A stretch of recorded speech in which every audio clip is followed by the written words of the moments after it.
Bonjour et bienvenue dans la cave du Grand Natalou, donc première vidéo peut-être d'une longue série, enfin on l'espère. Donc voilà, le but c'est, à la base j'avais une conversation avec des amis et je me suis dit que ça serait pas mal de faire comme beaucoup d'autres youtubeurs font, donner des pronostics sur le catch. Là c'est juste afin d'un petit cercle d'amis et peut-être si ça évolue le faire pour plus d'autres personnes. Excusez-moi de la prononciation. Donc c'est la première vidéo, donc soyez indulgents. Donc voilà, donc je fais cette vidéo pour les pronostics pour WrestleMania 36 qui va se dérouler en Floride à huis clos. C'est énorme. Et donc le but est de vous donner mes pronostics à moi pour voir si je suis bon ou pas. Enfin on l'espère. Donc nous sommes partis pour 18 matchs qui seront diffusés le samedi 4 avril et le dimanche 5. En sachant qu'ils ont été déjà tournés, les petits cocos, ils ont été déjà tournés je crois, le 24 ou 26, si je vous dis pas de bêtises. Attendez, on va dire un bonjour à Wikipédia. Et je crois qu'ils ont été tournés déjà, oui, ils ont déjà été tournés à huis clos. Je sais plus. Oui, le 25 et 26 mars. Ils ont été déjà tournés, donc ça fait déjà quelques semaines qu'ils ont été tournés. Rien n'a été divulgué, c'est déjà pas mal, donc on n'aura pas de spoil, enfin on l'espère. Donc là je vais vous donner donc la liste des 18 matchs. Ne me demandez pas quel jour ça va passer, je ne le sais pas. Pour le moment on ne sait pas s'il y aura 2 kick-off, ou peut-être. Il va sûrement y en avoir un comme d'habitude, donc ce sera sur 1 heure avant un pré-show en live qui sera fait donc sur le network, donc sur la chaîne YouTube de la WWE qui est donc voilà, et les matchs seront après sur le network. Avant on avait AB1, mais malheureusement la WWE a cassé le contrat avec AB1, donc maintenant si vous voulez voir les matchs ce sera sur la WWE, commenté en français en l'espérant par Jean Brassard et Raymond Rougeau. Donc voilà, donc les premiers matchs, donc je vais commencer par le 16e match qui est prévu sur la liste, qui est le match par équipe pour les ceintures par équipe féminine, qui sont les Kabuki Warriors contre Alexa Bliss et Nikki Cross, encore et toujours.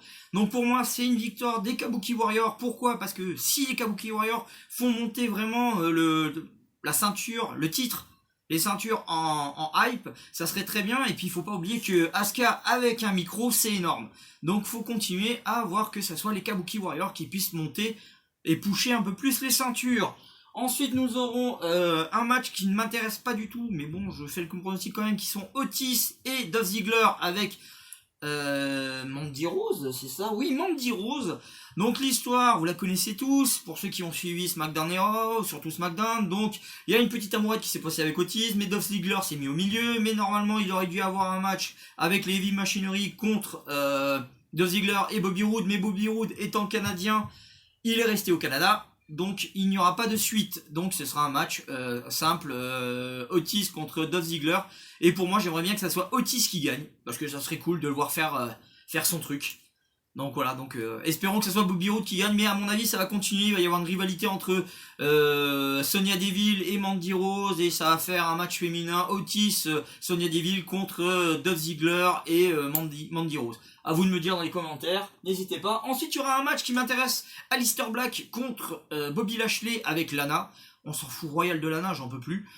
Donc voilà, et le but de le match, ce sera très simple, ce sera une victoire d'Aleister Black, parce que Aleister Black doit pusher, et il faut faire monter Aleister Black, parce que Aleister Black, depuis qu'il est arrivé au roster principal, on l'a pas vu beaucoup. Et ça lui ferait un deuxième WrestleMania d'affilée. Ça peut être pas mal. Ensuite on aura Edge contre qu'est-ce que je raconte? Edge contre Randy Orton, match, ça fait 15 ans qu'ils bossent ensemble, ça fait 15 ans de carrière, donc pour moi je dirais un match victoire de Edge, parce que rien qu'avec la hype qu'il a récupéré quand il est arrivé au Royal Rumble, même moi j'étais fou devant ma télé en voyant ça, c'était énorme, tout le monde pensait que c'était Seth Rollins qui allait arriver, et Edge qui arrive avec son thème musical, c'était merveilleux, j'ai tellement adoré, ma femme m'en a voulu encore. Ensuite, nous avons donc une ceinture intercontinentale. Donc Sami Zayn qui a gagné la ceinture contre Braun Strowman va la défendre contre Daniel Bryan. Donc beaucoup de gens disaient que Daniel Bryan ne serait pas là, mais en fait il est là, il a réussi à faire l'enregistrement et il sera accompagné de Drew Gulak. Tandis que Sami Zayn, on ne sait pas s'il y aura de ses deux acolytes, dont Shinsuke Nakamura et le Superman suisse, qui n'est autre que Cesaro, seront sur le bord du ring. Pour l'instant, on ne sait pas plus. Je dirais victoire de Sami Zayn, parce que j'aimerais qu'il garde le titre un peu, parce que ça fait pas longtemps qu'il l'a. Donc il y en a d'autres qui pensent que ça serait Daniel Bryan, mais bon, je vois pas trop l'intérêt. Donc voilà. Ensuite, on est parti sur le match par équipe de Raw, donc les Street Profits contre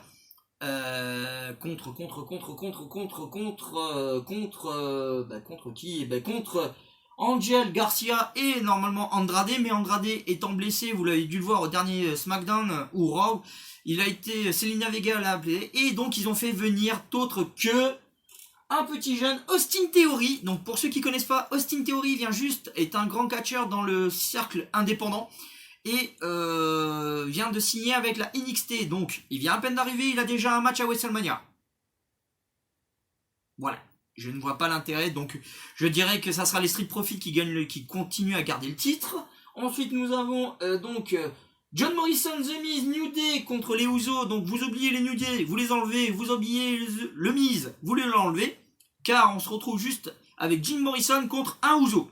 On en saura plus vendredi aux États-Unis et samedi soir au SmackDown pour savoir si les ceintures par équipe seront mis en jeu. Pour moi, c'est une victoire de John Morrison parce qu'il vient à peine d'arriver, il n'a pas gagné un seul match encore en solo. Et pour le passage éclair qu'il a fait au Royal Rumble, je pense une victoire de Jim Morrison.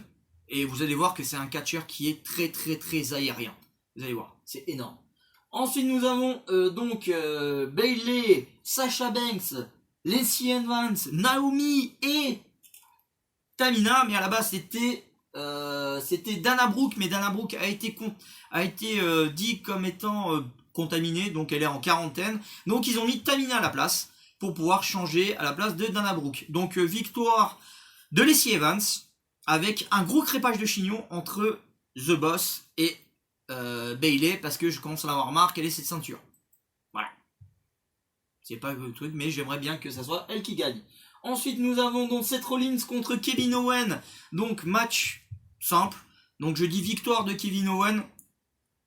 Parce que j'en ai marre de Seth Rollins en train de faire le messie, en sachant que la plupart de son équipe est blessée. Donc, je dis victoire de Kevin Owens pour une fois. Ensuite nous avons AJ Styles contre l'Undertaker, donc match au cercueil, bon vieux match comme on avait à l'époque. Bon, stipulation très simple, quand vous êtes dans un match comme ça, vous devez avoir vous avez un endroit où vous allez avoir un cercueil avec de la terre et vous enterrez quelqu'un à l'intérieur. Donc le but c'est d'emmener votre adversaire à l'intérieur, donc tous les coups sont permis, et de le jeter dans le trou et de mettre de la terre par-dessus. Donc c'est un match que l'Undertaker a gagné à moindres reprises, mais qui a perdu. Mais on n'oublie pas, nous sommes à WrestleMania. Pour l'instant, il n'a que 2 défaites, et dernièrement, tous les matchs qu'il fait, il les gagne.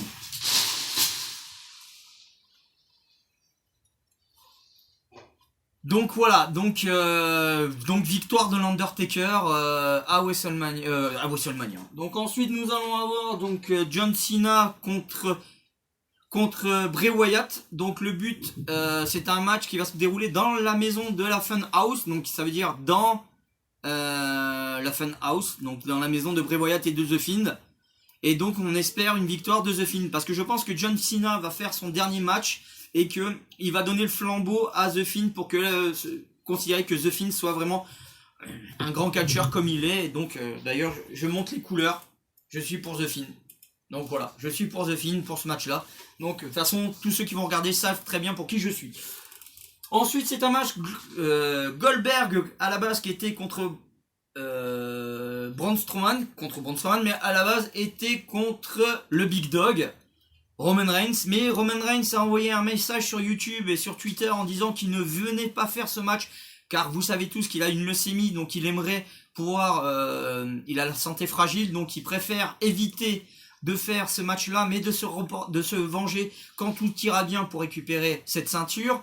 En sachant que Braun Strowman a perdu son titre, sa ceinture d'intercontinental qui n'a pas duré longtemps, que c'est Shinsuke Nakamura qui l'avait. Donc là, on va partir sur autre chose. Donc on laisse tomber totalement l'histoire. Je pense que Goldberg va garder cette ceinture et que quand toutes ces saletés, toute cette contamination sera partie, Et on aura enfin ce fameux match, donc Goldberg contre le Big Dog, et ce sera une victoire du Big Dog sans problème. Ensuite, nous avons plus que les 3 derniers matchs, donc Becky Lynch contre Shayna Baszler pour la ceinture féminine de Raw. Donc victoire incontestée de The Man, de Becky Lynch. D'ailleurs, elle est là aussi. Donc voilà, donc je considère que Becky Lynch va garder sa ceinture et qu'on va attendre peut-être qu'un jour que Ronda Rousey arrive, mais j'y crois pas une seule seconde que Ronda Rousey reviendra, car pour le moment elle essaie d'avoir un bébé. Voilà, et donc à ce moment-là, si elle revient, on aura enfin cette triple menace que tout le monde attend. Et peut-être voir même les 4 Four of Women du catch contre les 4 Four of Women de la MMA qui se... Un grand combat, ça pourrait être très intéressant. Comme à l'époque, pour ceux qui connaissent ou qui ne connaissent pas, quand on avait la NWO contre la Legacy ou quand on avait l'évolution contre le Sinistry of the Darkness. Donc des trucs qui sont vraiment très intéressants à voir. Ensuite, nous avons Rhea Ripley contre Charlotte Flair pour la ceinture NXT Champion Woman.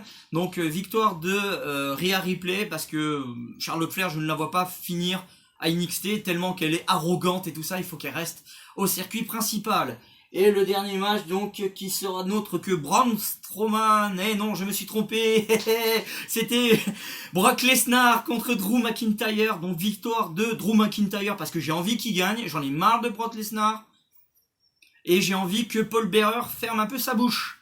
Donc voilà, donc c'est ça les pronostics. Donc voilà, vous avez eu tous mes pronostics faits sur une première vidéo.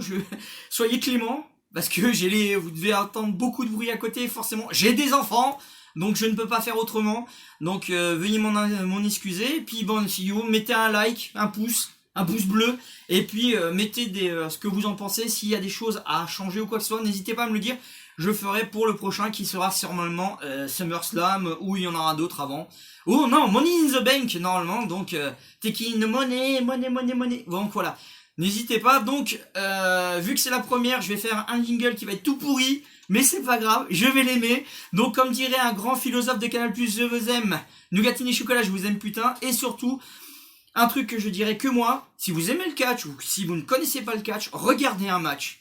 Et si vous aimez, ben continuez à vous trouver des catcheurs que vous aimez ou que vous ne connaissez pas. Mais moi je vous le dis, j'ai beaucoup de gens dans mon entourage qui ne connaissaient pas le catch et qui commencent à l'apprécier.